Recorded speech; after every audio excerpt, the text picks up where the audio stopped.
Hello दोस्तों, बहुत बहुत स्वागत है आपका और एक नई वीडियो के अंदर। और आज का जो प्रिंसिपल है ये हमारा लास्ट प्रिंसिपल है, जो कि है डिपेंडेंसी इन्वर्जन प्रिंसिपल।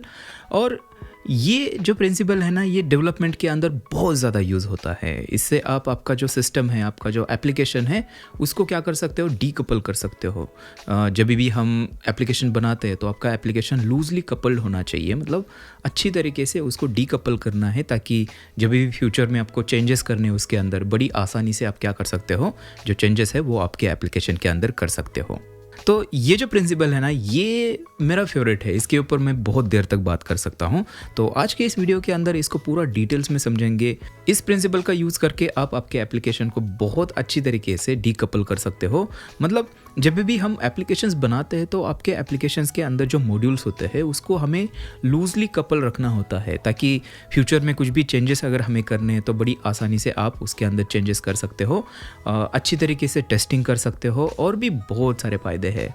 और आज के इस वीडियो के अंदर पूरा डिटेल में सीखेंगे, कोड एग्जाम्पल्स देखेंगे, डायग्राम की मदद से भी सीखेंगे, और एक रियलिस्टिक एग्जाम्पल की मदद से हम देखेंगे कि कैसे ये डिपेंडेंसी इन्वर्जन प्रिंसिपल जो है उसको यूज़ किया जाता है। ठीक है, चलो। तो इस वीडियो को शुरू करने से पहले जल्दी से इस वीडियो को लाइक कर दीजिए, और अगर आपने अभी तक जो कोडर्स ज्ञान की डिस्कॉर्ड कम्युनिटी है उसको अगर आपने ज्वाइन नहीं किया है तो जल्दी से उसको ज्वाइन कर लीजिए। चलो अब शुरू करते हैं। सबसे पहले चलते हैं जो हमारा डायग्रामिंग टूल है उसके अंदर। तो देखिए, जब भी हम एप्लीकेशन बनाते हैं तो हमारे एप्लीकेशन के अंदर आपने देखा होगा कि हमारे पास एक कंट्रोलर होता है, राइट। सो यहाँ पर समझ लेते हैं कि हमारा कंट्रोलर है, और उसके बाद कंट्रोलर के अंदर हम क्या करते हैं, नॉर्मली MVC फ्रेमवर्क जब भी यूज़ करते हैं तो कंट्रोलर के अंदर हम सर्विस को कॉल करते हैं, और सर्विस क्या करती है, फिर रिपोजिटरी को कॉल करती है। रिपोजिटरी मतलब और कुछ नहीं है, एक आप बोल सकते हो कि डेटा लेयर है आपकी, जहाँ से ये जो रिपोजिटरी होती है ये आपके डेटाबेस से कनेक्टेड होती है, राइट। फिर वो डेटाबेस के जो कॉल्स है वो रिपोजिटरी के थ्रू हम करते हैं। सो समझ लेते हैं कि यहाँ पर पोस्टग्रेस डेटाबेस है हमारे पास, और ये जो अभी इनका जो डिपेंडेंसी फ्लो है ये कुछ इस तरह से है। देखिए, इस तरह से है, मतलब यहाँ पर आप देख सकते हो कि जो कंट्रोलर है ये सर्विस के ऊपर डिपेंड है, और सर्विस जो है वो रिपोजिटरी के ऊपर डिपेंड है, और रिपोजिटरी क्या है, डेटाबेस के ऊपर डिपेंड है। ठीक है, अभी कुछ इस तरह का कोड हम हमेशा लिखते हैं, लेकिन जब भी हम इस तरह का कोड लिखते हैं तो ये बेसिकली हमारे डिपेंडेंसी इन्वर्जन जो प्रिंसिपल है उसको ये वायलेट करती है। क्यों वायलेट करती है? क्योंकि अगर यहाँ पर डेफिनेशन अगर फिर से देखें हम, तो यहाँ पर 2 पॉइंट्स से देखें। इनका कहना यह है कि high level module should not import anything from low level modules, both should depend on abstractions, या फिर इंटरफेसेस यहाँ पर दिया हुआ है। ठीक है, इसका मतलब ये हुआ कि हमारे एप्लीकेशन के अंदर कुछ हाई लेवल मॉड्यूल्स होते हैं, जो कि आपकी बिजनेस लॉजिक है वो एक हाई लेवल मॉड्यूल हो गया, और उसके बाद लो लेवल मॉड्यूल्स होते हैं जैसे कि आपकी डेटा लेयर है, आपकी रिपोजिटरी, ये एक आपका लो लेवल मॉड्यूल हो गया। तो इनका कहना ये है कि यहाँ पर इस टाइप की डिपेंडेंसी नहीं होनी चाहिए कि हाई लेवल मॉड्यूल आपके रिपोजिटरी के ऊपर डिपेंड है, क्योंकि ये हाई लेवल है और रिपोजिटरी लो लेवल है, तो ये ऐसे डिपेंड नहीं होना चाहिए। ये डिपेंड होना चाहिए एब्स्ट्रैक्शन के ऊपर, जो कि इंटरफेस नॉर्मली हम यूज़ करते हैं। ठीक है, और दूसरा पॉइंट ये है कि abstraction should not depend on details मतलब जो भी कॉन्क्रीट इम्प्लीमेंटेशन है शुड डिपेंड ऑन एब्स्ट्रैक्शंस। ठीक है, अभी ये थोड़ा सुनने में गार्बेज लग रहा है, लेकिन थोड़ा रुकिए, यहाँ पर हम देखेंगे पूरी डायग्राम की मदद से। तो पहला पॉइंट सबसे पहले देखते हैं कि high level module should not import anything from low level modules, इसको देखते हैं।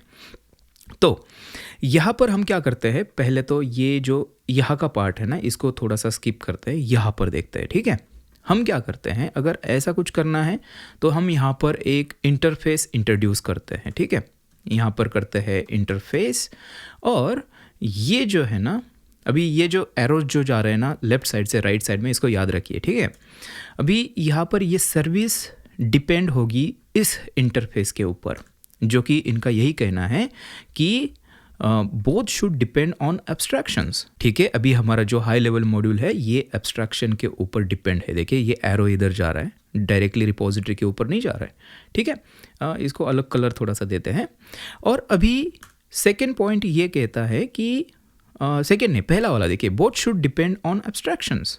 इसका मतलब लो लेवल मॉड्यूल भी एब्स्ट्रैक्शन के ऊपर डिपेंड होना चाहिए। तो ये एरो इस तरह से इस तरफ जाएगा। देखिए अभी ये रिपोजिटरी और सर्विस दोनों हमारे इंटरफेस के ऊपर डिपेंड है। इंटरफेस मतलब हमारा ये एब्स्ट्रैक्शन है। और अगर सेकेंड पॉइंट फिर से देखें कि abstraction should not depend on details, right. Details should depend on abstractions. यहाँ पर वही हो रहा है। देखिए ये एब्स्ट्रैक्शन क्या ये डिपेंड है रिपोजिटरी के ऊपर? नहीं है, क्योंकि एरो जो है वो उल्टी दिशा में है। इसका मतलब लो लेवल रिपोजिटरी जो है वो डिपेंड करती है एब्स्ट्रैक्शन के ऊपर, राइट। सेम इसी तरह से हम कंट्रोलर के लिए भी कर सकते हैं। यहाँ पर और एक इंटरफेस इंट्रोड्यूस करो और अभी ये जो एरो जाएगा ये ऐसे जाएगा, ठीक है। और जो सर्विस है वो डिपेंड होगी इस इंटरफेस के ऊपर, ना कि देखिए इस तरह से, राइट। तो ये कुछ अभी ऐसे दिख रहा है हमारा डायग्राम। और इसके अंदर अगर आप नोटिस करोगे पहले एरो कैसे थे हमारे, लेफ्ट से राइट की तरफ जा रहे थे, लेकिन अभी इसके अंदर क्या हो रहा है, ये जो एरो है ये उल्टी दिशा में जा रहा है। इसका मतलब जो डिपेंडेंसी का जो फ्लो था उसको हमने इन्वर्ट कर दिया, राइट। मतलब उल्टी दिशा में ये अभी फ्लो जा रहा है और यही है आपका डिपेंडेंसी इन्वर्जन, ठीक है। डिपेंडेंसी इन्वर्जन यही है कि जो डिपेंडेंसीज होती है उसको हम इन्वर्ट करते हैं, उल्टी दिशा में जाते हैं। तो अभी यहाँ पर देख सकते हो कि कंट्रोलर हमारा सर्विस के ऊपर डिपेंड नहीं है और सर्विस भी हमारे रिपोजिटरी के ऊपर डिपेंड नहीं है, ठीक है। अभी ये देखने में तो बहुत अच्छा लग रहा है, लेकिन क्या मतलब इससे क्या फ़ायदे हो सकते हैं, कैसे कोड के अंदर इसको इम्प्लीमेंट करना होता है, रुकिए सारी चीज़ें हम देखेंगे इस वीडियो के अंदर। सबसे पहले इसका फ़ायदा देखते हैं कि क्या है, ठीक है। अभी फ्यूचर में समझ लेते हैं कि आपके पास रिक्वायरमेंट आती है कि आपको पोस्टग्रेस नहीं यूज़ करना है, आपको मोंगोडीबी यूज़ करना है। तो अभी आप क्या आराम से कर सकते हो, क्यों? क्योंकि यहाँ पर आप देख सकते हो कि ये जो रिपोजिटरी है, समझ लेते हैं कि ये पोस्टग्रेस रिपोजिटरी है, ठीक है। पोस्टग्रेस रिपोजिटरी, इस तरह से मैं इसको नाम देता हूँ। ये पोस्टग्रेस से काम करते, मतलब पोस्टग्रेस से वो कनेक्टेड है। अभी अगर हमें मोंगोडीबी ऐड करना है तो हम क्या करेंगे, एक नई रिपोजिटरी बनाएंगे, एक नया क्लास बनाएंगे मोंगो रिपोजिटरी, और फिर उसको कनेक्ट कराएंगे मोंगोडीबी से, ठीक है। यहाँ पर डालते हैं मोंगो, ठीक है, और इसका कनेक्शन इसको इस तरह से कर देंगे, ठीक है। और अभी ये जो मोंगो रिपोजिटरी है ये फिर इसको इम्प्लीमेंट करेंगे इस इंटरफेस को। और यहाँ पर भी आप देख सकते हो कि ये जो एरो है ये अभी उल्टी दिशा में जा रहा है। इसका मतलब ये भी रिपोजिटरी हमारे इंटरफेस के ऊपर, मतलब एब्स्ट्रैक्शन के ऊपर डिपेंड है, ठीक है। अभी ऐसा करने से होगा क्या, देखिए ऐसा करने से ये होगा कि आपको इस साइड का जो कोड है उसको चेंज करने की ज़रूरत नहीं पड़ेगी, क्योंकि हम इसके ऊपर तो डिपेंड है ही नहीं। क्या हम पोस्टग्रेस रिपोजिटरी के ऊपर डिपेंड थे? नहीं। क्या हम मोंगो रिपोजिटरी के ऊपर डिपेंड है? नहीं। हम डिपेंड है इस एब्स्ट्रैक्शन के ऊपर। इसका मतलब यहाँ पर अगर कुछ भी चेंज होता है तो हमें इस साइड में कुछ भी चेंजेस करने की ज़रूरत नहीं पड़ेगी, ठीक है। ये फ़ायदा है डिपेंडेंसी इन्वर्जन का। यहाँ पर और एक चीज़ बताता हूँ कि जब भी हम टेस्टिंग करते हैं, यूनिट टेस्टिंग फॉर एग्जांपल, और अगर समझो आपको यहाँ पर ये जो सर्विस है इसको टेस्ट करना है, लेकिन सर्विस आपकी मोंगोडीबी से यहाँ पर कनेक्टेड है। लेकिन जब भी यूनिट टेस्टिंग हम करते हैं तो हम रियल डेटाबेस जो कॉल्स होते हैं वो नहीं करते हैं। हम क्या करते हैं, एक फेक डेटाबेस जो होता है उसको यूज़ करते हैं। तो समझ लेते हैं कि एक फेक डेटाबेस यहाँ पर हमने बना दिया, यहाँ पर फेक मेमोरी डेटाबेस, ठीक है। इस तरह से हमें टेस्टिंग के लिए क्या करना पड़ेगा, बस एक नई रिपोजिटरी यहाँ पर फेक रिपोजिटरी बनानी पड़ेगी, जो कि इस फेक डेटाबेस से क्या करेगी, कनेक्ट होगी। हमें बस क्या करना है, इस इंटरफेस को इम्प्लीमेंट करना है। और जब भी टेस्ट कर रहे हैं हम इसको, बस इस सर्विस को यहाँ पर जब भी हम टेस्ट कर रहे हैं बस मोंगो रिपोजिटरी की जगह यहाँ पर फेक रिपोजिटरी कनेक्ट करनी है, बस इतना ही है। इससे जो हमारा टेस्टिंग का काम है वो भी बड़ी आसानी से हो जाता है, ठीक है।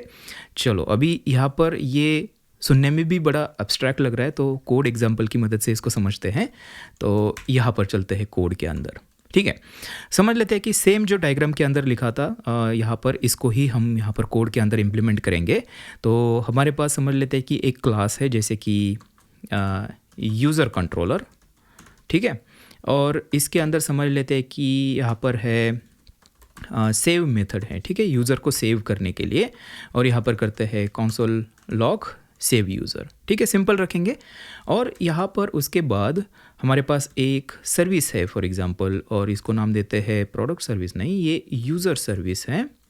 सो यूज़र सर्विस, और इसके अंदर हमने ये जो सेव मेथड है उसको हमने इम्प्लीमेंट किया है। और यहाँ पर हमें क्या करना पड़ेगा, ये मतलब कंट्रोलर की जो मेथड है ये सर्विस को कॉल करेगी, सर्विस की ये जो मेथड है उसको कॉल करेगी, ठीक है। मैं आपको दिखाता हूँ ये कैसे करना होता है।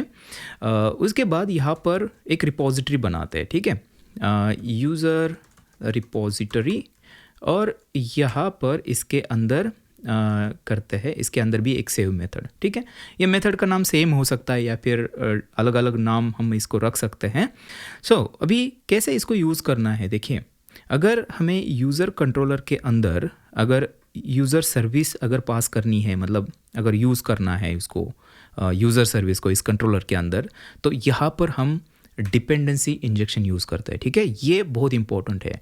अगर डिपेंडेंसी इन्वर्जन अगर हमें इम्प्लीमेंट करना है प्रिंसिपल, तो आपको डिपेंडेंसी इंजेक्शन करना होता है। और डिपेंडेंसी इंजेक्शन क्या है अगर आपको पता नहीं है तो उसके ऊपर भी मैंने एक डिटेल्ड वीडियो बनाया है, उसकी लिंक आपको डिस्क्रिप्शन के अंदर मिल जाएगी, उसको देख लीजिए तो आपको आइडिया आ जाएगा।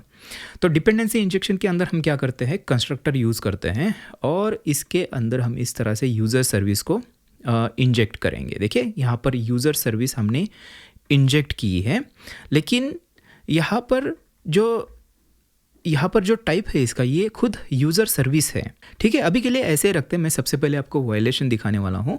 तो इस तरह से हमने कर दिया, ठीक है। यूज़र सर्विस के लिए यूज़र रिपोजिटरी चाहिए तो उसको भी हमें इंजेक्ट करना है, तो यहाँ पर एक कंस्ट्रक्टर लगाएंगे, इसके अंदर यूज़र रिपोजिटरी, और इसका टाइप जो है यूज़र रिपोजिटरी।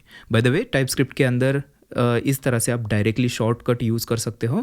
ये बेसिकली आपके इंस्टेंस के ऊपर एक इस तरह से प्रॉपर्टी बना देगा, ठीक है। आप नॉर्मली इस तरह से भी कर सकते हो, और यूज़र रिपोजिटरी यहाँ से प्राइवेट निकाल दो और फिर यहाँ पे उसको स्टोर कर दो दिस डॉट यूज़र रिपोजिटरी, और उसके बाद जो भी आपको रिसीव हो रही इस तरह से भी कर सकते हो। लेकिन इसका शॉर्टकट है टाइप स्क्रिप्ट के अंदर, आप नॉर्मली इस तरह से यहाँ पर प्राइवेट लिख दो या फिर पब्लिक लिख दो, जो भी है आपका एक्सेस मॉडिफायर, और यहाँ पर इस तरह से ये आपके क्लास के इंस्टेंस के ऊपर ये स्टोर हो जाएगी, ठीक है। अभी यहाँ पर ये क्या कर रहा है कि सेव डेटा, सेव यूज़र इन दी डेटाबेस, ठीक है, राइट। अभी आप देख सकते हो कि हमारा कोड ऑलमोस्ट यहाँ पर रेडी है। अगर मैं यहाँ पर इसको रन करके देखूँ, सबसे पहले तो हमें रिपोजिटरी बनानी होगी, उसके बाद यहाँ पर सर्विस बनानी होगी, उसके बाद यहाँ पर कंट्रोलर बनाते हैं। और आप देख सकते हो कि रिपोजिटरी को हमने यूज़र सर्विस के अंदर पास किया है, क्योंकि कंस्ट्रक्टर के अंदर उसको रिसीव कर रहे हैं, और यूज़र रिपोजिटरी को हम यहाँ पर सर्विस के अंदर पास कर रहे हैं, और यूज़र सर्विस को हम कंट्रोलर के अंदर पास कर रहे हैं, देखिए। और अभी अगर करते हैं यूज़र कंट्रोलर डॉट सेव, और अभी इसको रन करके हम देखेंगे, तो यहाँ पर आइटम ओपन करते हैं और यहाँ पर करते हैं ts node, यहाँ पर करते हैं di.ts, एंटर करते हैं, तो आप देख सकते हो कि सेव यूज़र हमारा यहाँ पर काम हो रहा है। और अगेन सेव यूज़र जो है वो कहाँ पर है, देखिए, हाँ ये वाला। लेकिन अभी हमें क्या करना है, हमने इंजेक्ट तो कर लिया, लेकिन हमें सर्विस को कॉल करना है, तो यहाँ पर कर सकते हो दिस सर्विस डॉट सेव, ठीक है, लॉग निकाल देते हैं। और सर्विस क्या करेगी, सर्विस भी क्या करेगी, रिपोजिटरी को कॉल करेगी। So this user repository dot save, ठीक है। इस तरह से देखिए अभी हमारा जो कॉल है लॉग ये वाला होना चाहिए, save user in the database. चलो देखते हैं और एक बार फिर से रन करते हैं, तो आप देख सकते हो कि save user in the database. Okay, अभी हमारा सबसे यहाँ पर जो बेसिक काम है ये हो चुका है, लेकिन यहाँ पर जो हमारा डिपेंडेंसी इन्वर्जन है वो वायलेट हो रहा है। क्यों हो रहा है, क्योंकि हम डायरेक्टली यहाँ पर जो इम्प्लीमेंटेशन है उसके ऊपर डिपेंड है, ठीक है। डायरेक्टली जो पहला डायग्राम था ना हमारा, डायरेक्ट एरो थे, इसका मतलब हमें क्या करना पड़ रहा है कि यहाँ पर यूज़र सर्विस जो है ये डायरेक्टली यहाँ पर क्या कर रहे हैं हम, जो इम्प्लीमेंटेशन है, यूज़र सर्विस मतलब क्या है, वो उस सर्विस का इम्प्लीमेंटेशन है, ना कि एब्स्ट्रैक्शन। इम्प्लीमेंटेशन के ऊपर हम यहाँ पर डिपेंड हो रहे हैं, राइट। अगर फ्यूचर में अगर यहाँ पर हमें रिपॉजिटरी का एग्जांपल लेते हैं, फ्यूचर में अगर हमें कोई मोंगो रिपॉजिटरी यहाँ पर यूज़ करनी है तो आपको क्या करना पड़ेगा, सबसे पहले तो यहाँ पर जाना पड़ेगा, यहाँ पर चेंज करना पड़ेगा कि यहाँ पर यूज़र रिपॉजिटरी नहीं, अभी मोंगो यूज़र रिपॉजिटरी, उसका टाइप भी होना चाहिए मोंगो यूज़र रिपॉजिटरी। इसका मतलब यहाँ पर वायलेशन है, देखिए यहाँ पर कुछ चेंज हो जाता है तो हमें इसके अंदर चेंजेस करने की ज़रूरत पड़ रही है। सेम इसी तरह से यहाँ पर भी जो सर्विस है ये भी इसका एक कॉन्क्रीट इम्प्लीमेंटेशन यहाँ पर हम यूज़ कर रहे हैं, ना कि कोई एब्स्ट्रैक्शन, ठीक है। ये वायलेशन है। ओके, अभी सबसे इंटरेस्टिंग कैसे इसको फिक्स किया जा सकता है। तो इसको फिक्स करने के लिए जैसे कि हमने विकीपीडिया के अंदर देखा था, हम इंटरफेसेस यूज़ करते हैं। तो सबसे पहले ये जो है ना, ये यहाँ का यूज़र सर्विस और रिपॉजिटरी, इनका कनेक्शन यहाँ पर फिक्स कर लेते हैं। तो उसके लिए मैं क्या करूँगा, यहाँ पर एक इंटरफेस बनाता हूँ। सो यहाँ पर करते हैं इंटरफेस और इसको नाम देते हैं रिपॉजिटरी, ठीक है। ये जो इंटरफेस है ये एक कॉमन इंटरफेस होना चाहिए जिसके अंदर मैं बोलूँगा कि एक सेव मेथड है और कुछ नहीं है, ठीक है। अभी यहाँ पर जब भी मैं इसको इंजेक्ट करूँगा ना, ये इंजेक्ट जहाँ पर कर रहे हैं हम, कहाँ पर कर रहे हैं, सर्विस के अंदर कर रहे हैं। तो यहाँ पर मैं इसको कुछ नाम अलग से दे सकता हूँ, एक जनरल नाम इसको दे सकते हैं जैसे कि रिपॉजिटरी, ठीक है। और ये यूज़र रिपॉजिटरी, अभी ये कॉन्क्रीट इम्प्लीमेंटेशन नहीं, यहाँ पर वो इंटरफेस जो है रिपॉजिटरी उसको यूज़ करेंगे, ठीक है। और यहाँ पर आप देख सकते हो कि ये अभी दिस रिपॉजिटरी है डॉट सेव, देखिए एरर हमारी चली गई। और अभी आप देख सकते हो कि यहाँ पर जो यूज़र सर्विस है, ये जो यूज़र सर्विस है ये अभी कॉन्क्रीट इम्प्लीमेंटेशन के ऊपर डिपेंड नहीं है। ये डिपेंड किसके ऊपर है, ये रिपॉजिटरी इंटरफेस जो है उसके ऊपर डिपेंड है। अभी हम क्या कर सकते हैं, यहाँ पर समझ लेते हैं कि यहाँ पर, हाँ सबसे पहले और एक चीज़, यहाँ पर रिपॉजिटरी जो यूज़र रिपॉजिटरी है इसको हमें इम्प्लीमेंट करना होगा, इम्प्लीमेंट्स रिपॉजिटरी। और फिर हम इसको क्या करेंगे, ये जो सेव मेथड है हमारे इंटरफेस के अंदर उसको इम्प्लीमेंट करते हैं, ठीक है। अभी आप देख सकते हो कि यूज़र रिपॉजिटरी जो पास कर रहे हैं यहाँ पर कोई भी एरर हमें नहीं मिल रही, देखिए कोई भी एरर नहीं मिल रही है। और अभी भी सेम उसी तरह से काम होना चाहिए, देखिए सेव यूज़र इन डेटाबेस।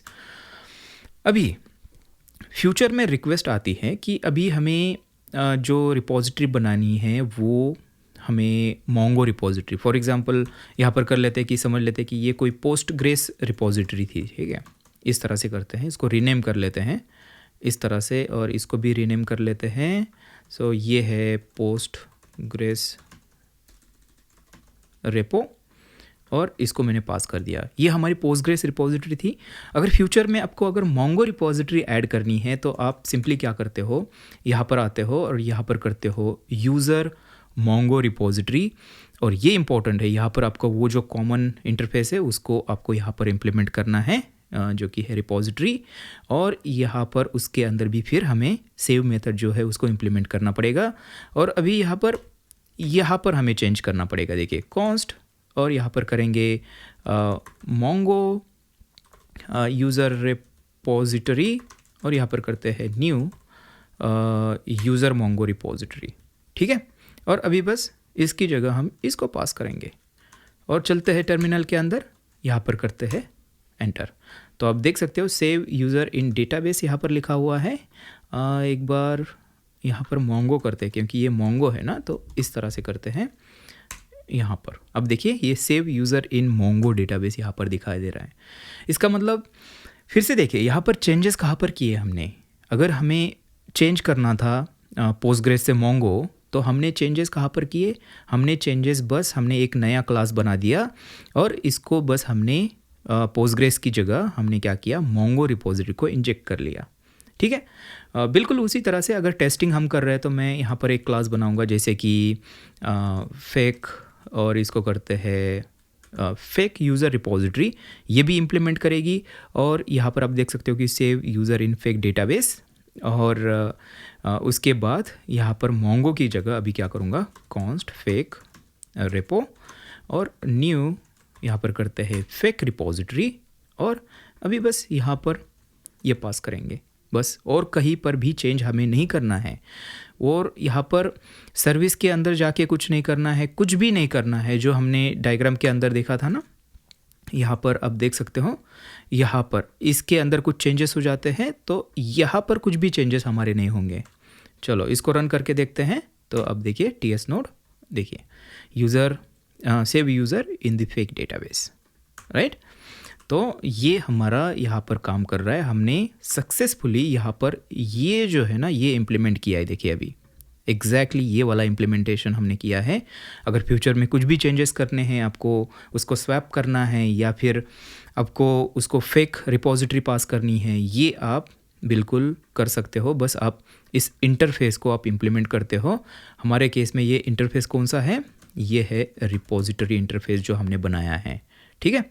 ये हमारा है इंटरफेस, ओके। अभी सेम चीज़ हम यहाँ पर भी कर सकते हैं। जो हमारा सर्विस का इंटरफेस है, तो उसके लिए क्या करना पड़ेगा?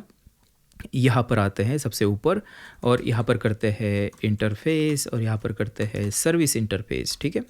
सर्विस, और इसके अंदर एक मेथड देते हैं, फॉर एग्जांपल सेव मेथड, जो कि कुछ भी रिटर्न नहीं करेगा, ठीक है। एक सिंपल सा इंटरफेस यहाँ पर रखते हैं। और अभी यहाँ पर आप देख सकते हो कि कॉन्क्रीट इम्प्लीमेंटेशन इस यूज़र सर्विस का ये यूज़ कर रहे हैं। तो मैं यहाँ पर चेंज करूँगा और यहाँ पर करता हूँ सर्विस, कुछ भी नाम इसको आप दे सकते हो।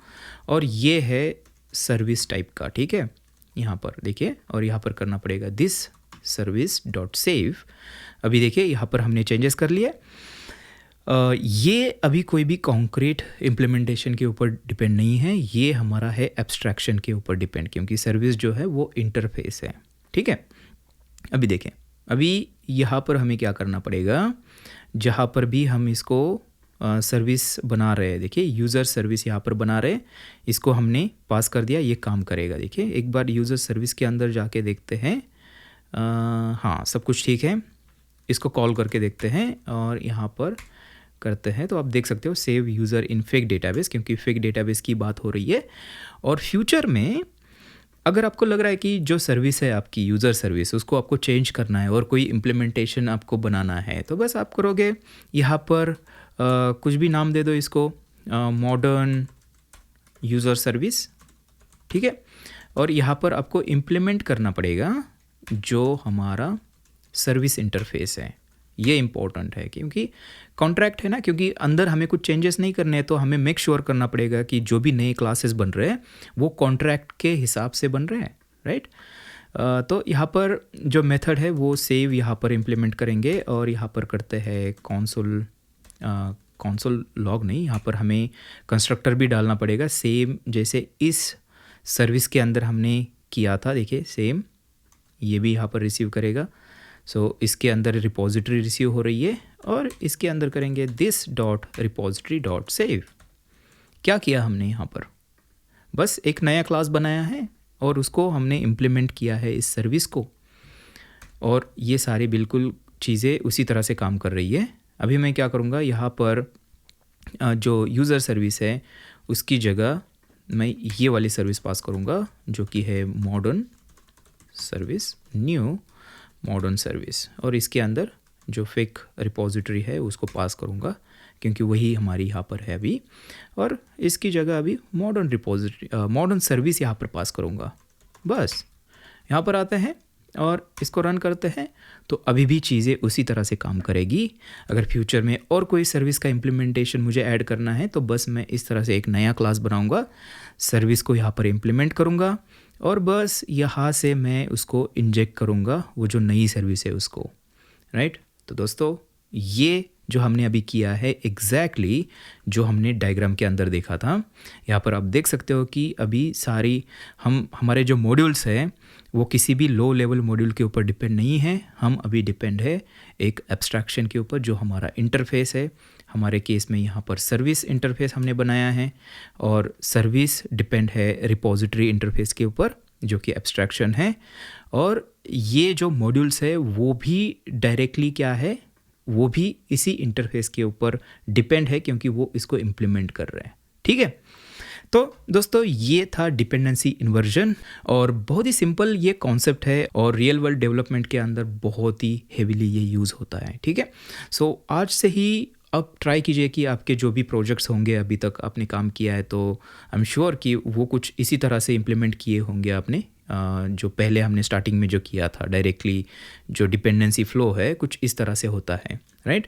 तो ट्राई कीजिए कि उनको फिर से थोड़ा सा रिफैक्टर करने की, इस तरह से जो इंटरफेसेस वगैरह है उसको इम्प्लीमेंट करने की कोशिश कीजिए। अगर कुछ भी डाउट आता है तो आप कमेंट बॉक्स के अंदर आप मुझे पूछ सकते हो और मुझे एक कमेंट करके ज़रूर बताना कि क्या आपको इस प्रिंसिपल के बारे में पता था, क्या आपने इसको इससे पहले कभी यूज़ किया है, मुझे कमेंट करके ज़रूर बताइए। तो उम्मीद करता हूँ कि इस वीडियो से आपको कुछ ना कुछ नया सीखने को ज़रूर मिला होगा।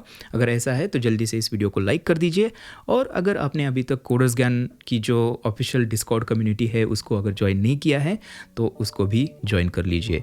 मैं आपसे मिलता हूँ एक नई वीडियो के अंदर, तब तक के लिए हैप्पी कोडिंग।